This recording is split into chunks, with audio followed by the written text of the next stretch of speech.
you guys. I want to just go on here really quickly and share a quick little hack with you guys, and it's a great tip. So what do you do with your empty bottles?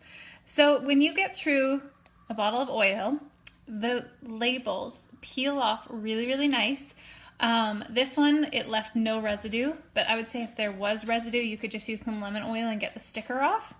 But my favorite thing to do with these bottles is to make your own diffuser blends. So we see all the time all those like diffuser recipes or whatever the case is.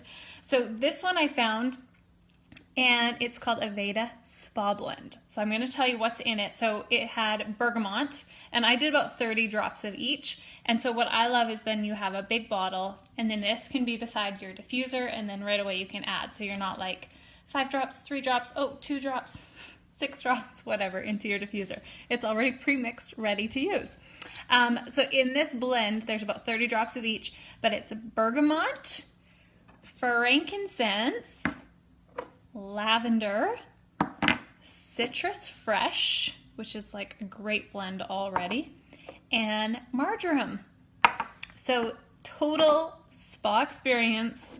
I have always been a fan of the whole Aveda smells.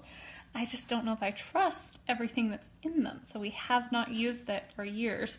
But yeah, there you go. That's my tip. So now this, I'm going to go around and fill my diffuser.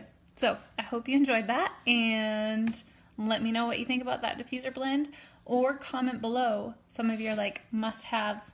Maybe you have like a signature scent in your house. Yesterday I was diffusing thieves and peppermint, and my brother was like oohing and ahhing of how delicious that smelled. And that is probably one of my favorites. But anyways, have a great day. Thanks for watching.